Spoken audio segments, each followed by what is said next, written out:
Hi there, welcome to a new video on the Sugaridoo channel. My name is Irene and this video is going to be about planning, reviewing 2020, talking about what's coming up for 2021 and what kind of projects I'm going to do and what I'm not going to do. And I also have a super fun new product to show you, which I made with my Cricut maker. And I'm going to set up my bullet journal for 2021. So that's all going to be packed in one video. So let's start on why I'm making this video. Well, I love planning. I love organizing. I love putting all the ideas that I have in my head in lists and categorize them and make systems of lists, lists of systems. I love organizing like that, but most of the plans and ideas that I write down never happen. So when I heard Leonie Dawson talk about something during an e-course of her that I followed, I was really intrigued, or she really got my attention. And she said that people who actually reach their goals not only write them down, but also review them and look at them throughout the year and look back at the goals that they've set multiple times. So when I discovered that she actually makes a workbook to set your goals, to review your past year, she publishes a workbook like that every year, and it is called the Goal Getter Workbook. And I got one for the business edition, so when you have a business. I'm not sponsored by her or anything, I just love it. I started working in mine already and I really like it. So this is a business edition, but you also have Goal Getter Workbook Live edition. So if you don't have a business for yourself, this one is for all the personal goals that you want to set. I'm going to give this away actually. When I ordered mine, I ordered one for a friend and I ordered one extra to give away. So this one, at the end of this video, I'm giving this away. So stay tuned if you want to know how to have a chance on winning that. So this workbook is kind of what started everything that I'm going to talk about in this video. And the workbook starts with reviewing your past year. And 2020 has been quite a weird year. Some parts of it we have been in lockdown, some parts of it were kind of normal-ish, but most of the part of the year was just weird for us personally, but also business-wise. Completely not what I expected from 2020 to be. But even though it was a weird year, lots of stuff happened within Sugaridoo. So we did a quilt along, and many of you said that they really liked having their mind taking off of things to focus on the quilt along every month. So that was awesome, and also for me it brought so much positivity in my year. So the quilt along was awesome to do. And besides the quilt along, I designed a little pattern for the Be Happy, Be Kind quilt, and I launched my very first e-course on how to do foundation paper piecing, which we've run for the first time this year, and it was awesome. So I am doing that course, how to do foundation paper piecing, how to become more confident in foundation paper piecing. I'm going to run that again in January.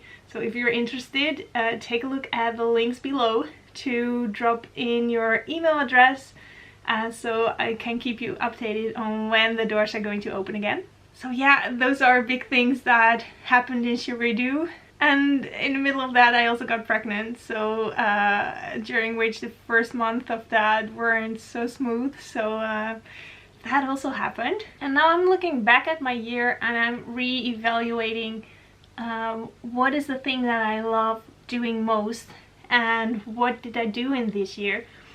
Well, the thing I love doing most for my business is to create, to design, to actually make things.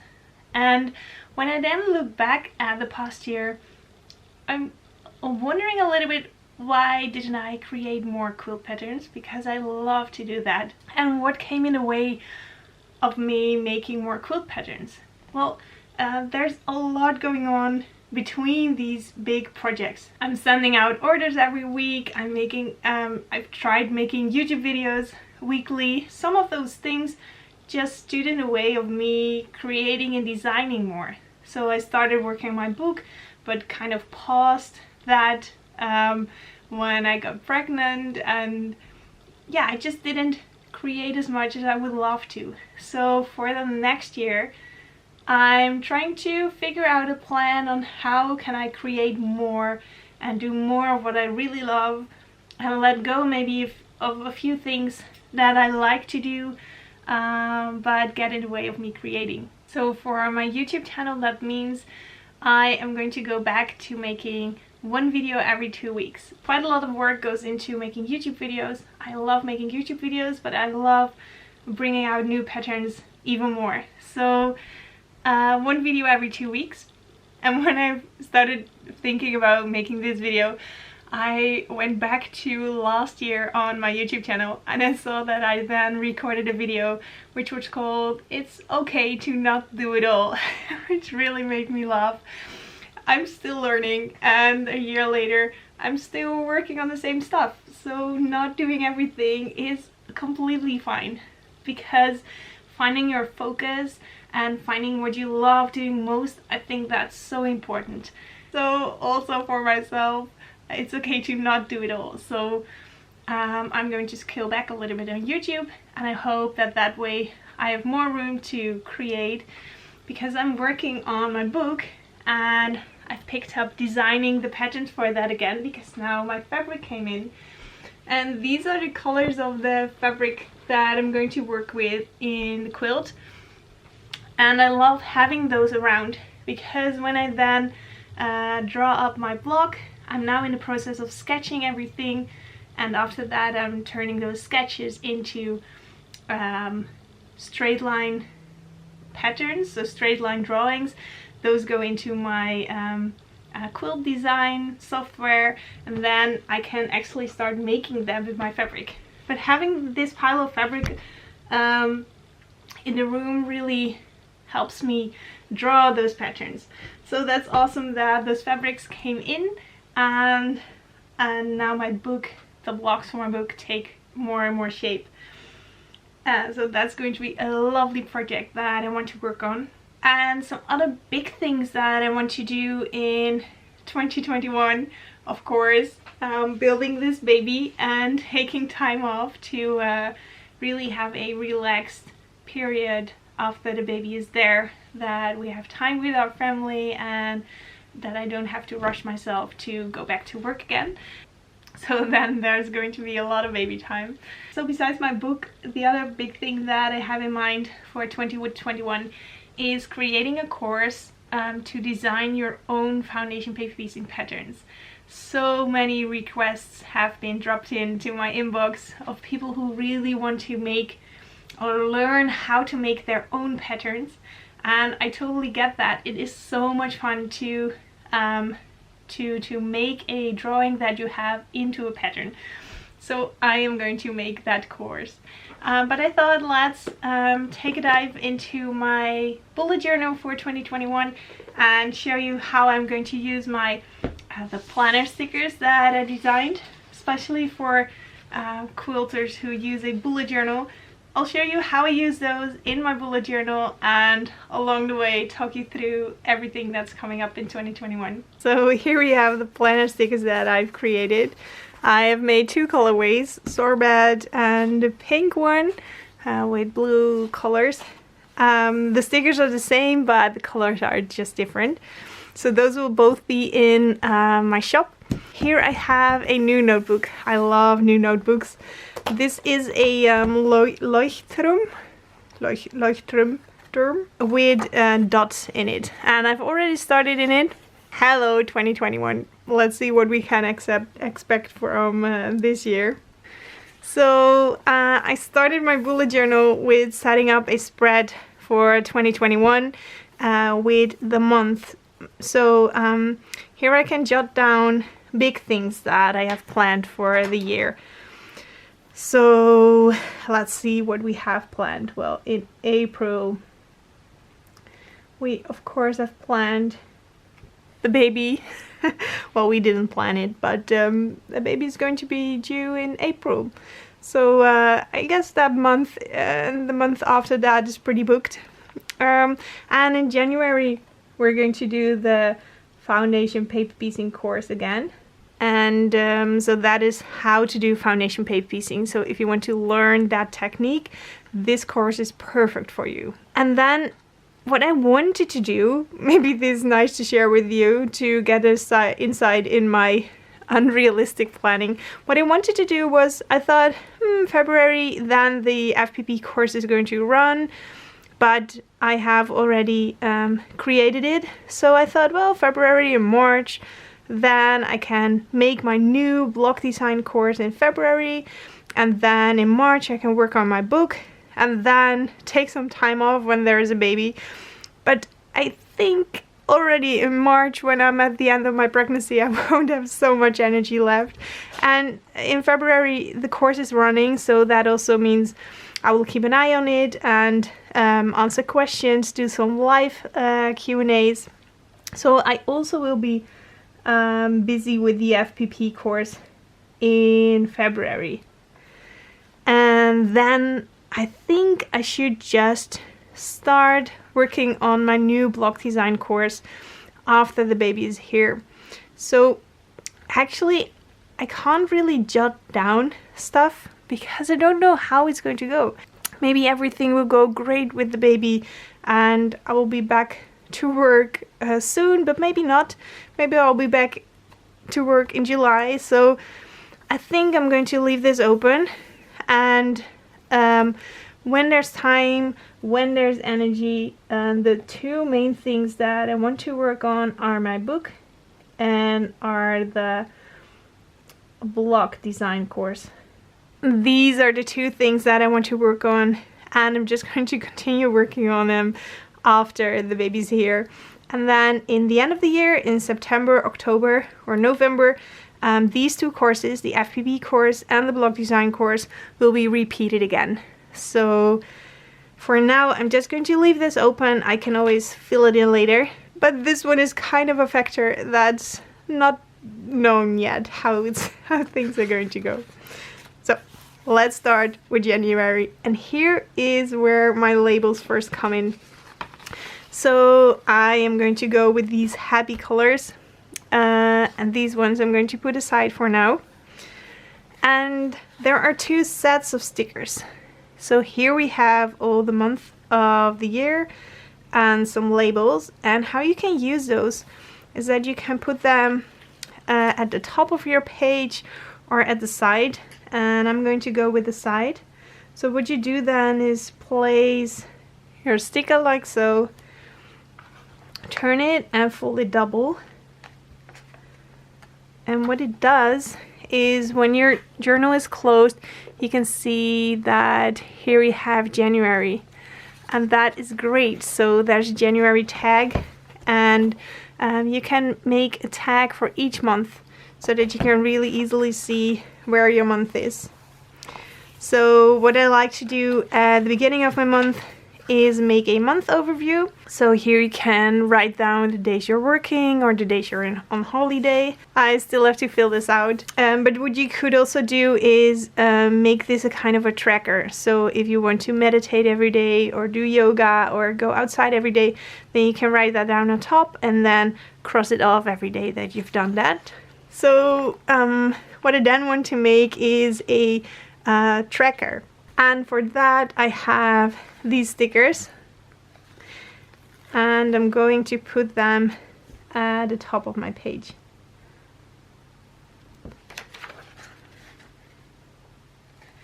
And what I'm going to track here is my unfinished objects. So I want to make a list of everything that I have going on, and on this sticker sheet you see the title Unfinished Object List. And these stickers are great if you're like me and you're not such an artist letter-wise. So when I do these things, I just go to Pinterest and search for bullet journal spreads, and then I kind of get ideas from there. So unfinished object list, and when you wanted to make a tracker list of it, you have stickers over here, and those stickers say for a quilting project. Do you already have your fabric? Do you have your cutting done, piecing, assembly, basting, quilting, binding, and a quilt label? And you can then check it off if you've done everything. So that's what I'm going to create. So just going to put down all those stickers, and when all of those stickers are in, it's time to write down the projects that I have going on. So let's see my projects. I am currently still working on a penguin quilt, and I'm quite far with that one. So I already have the fabric, I've cut everything, I pieced and assembled the quilt top, then basted it. Then I am working now on the quilting, then I have to do the binding, and then a quilt label. I'm also still working on a scrappy quilt. And for that, since it is scrappy, I have fabric and I am still in the cutting and piecing process there. Then I have an improv quilt, and for that I had the fabric, cutting, piecing, assembly, and also basting, and I am working on the quilting for that as well. Then I started a project to practice ruler work on, but I didn't get very far with it, so I only picked my fabric and I haven't started cutting yet. And then we have my round robin top, and that is not by me but others. Already picked the fabric, did the cutting, did the piecing and assembly, and that needs to be basted and quilted. So with a ruler you can draw lines in between if you want to. This is kind of a way that you can track your unfinished object list, so you can add all your projects here and track it. And again, when your book is closed, you can see here, hey, I have a tracker over here. Then you can open it and fill it out. So easy peasy. Something else that's on the tracker is a goals marker, and I also have here quilting goals or want to makes, work in progress planning. So if you have a work in progress and you want to make a planning for it, you can use those along with the goals tag, or these tags you can use as well, smiley, star, or little hearts. So those are the stickers on this sheet, and then on this one over here you have some motivational words, and the ones in the bottom here I am going to use right now to explain how to use those. So when you want to write down a project that you're working on, so for example my penguin quilt, when I wanted to put that in here, I'll just make a little title, the winter penguins, and then I can use these stickers to fill it out. So this pattern is kind of a moderated version of my penguin parade, and I wasn't sure yet if I wanted to make 9 blocks to make it square, or I'm going to do 12 blocks to make it rectangle. That is notes about the pattern. Then you could write down notes, tools, fabrics, so tools that I want to use. So I'm using an 1/4 ruler, freezer paper, and a small circle ruler for quilting. And it's very fun to write everything down. Now I'm already in the process of quilting the penguin quilt. I'm going to show you in a second. But it's fun to write everything down, because then you can look back to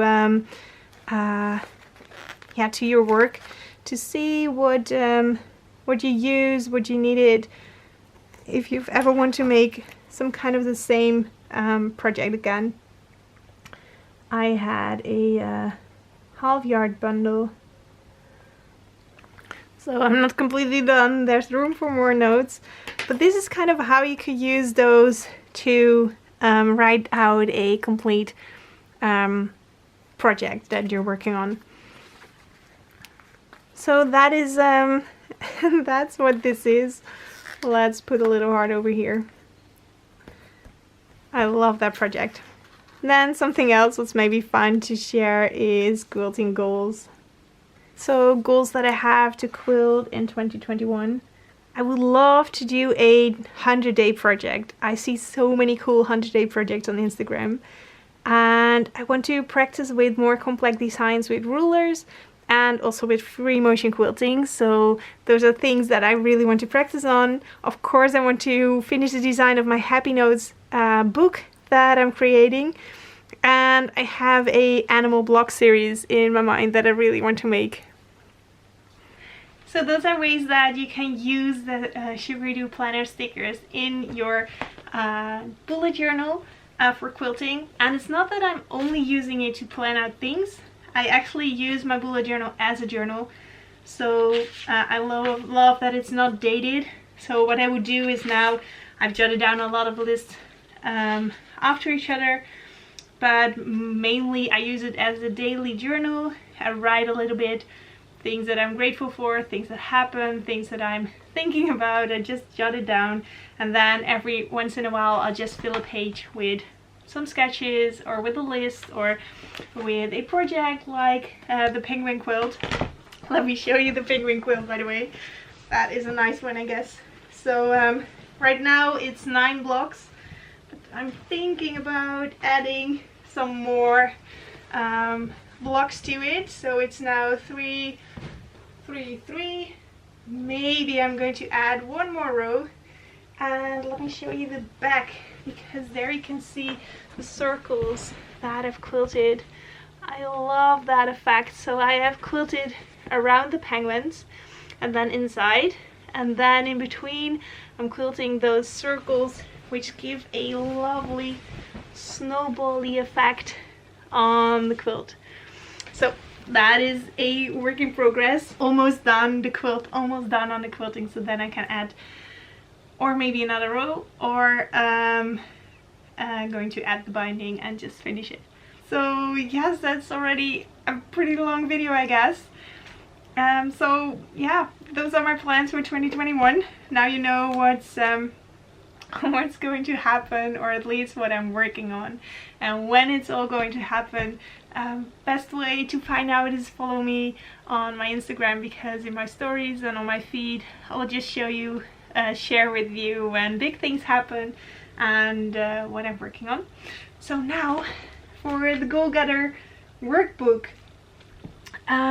Let's see, I just want to give this away to someone who loves to plan a little bit more, to get more grip on your next year, to review this year.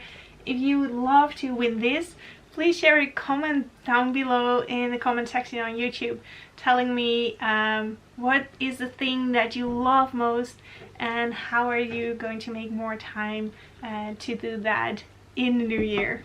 So leave a comment if you want to win this one, and it fits in a little post box, so I can ship it worldwide. I will announce the winner within 1 week. So if you want to get a Goal Getter workbook, I believe Leonie sells them until the 15th of January. So then after that you will still have time to get yourself a Goal Planner workbook. I hope you'll have a wonderful New Year's Eve and a wonderful New Year. Best wishes for you all. I hope you will be healthy in 2021 and that you will be doing the things you love most. And I'll see you very soon. Bye bye!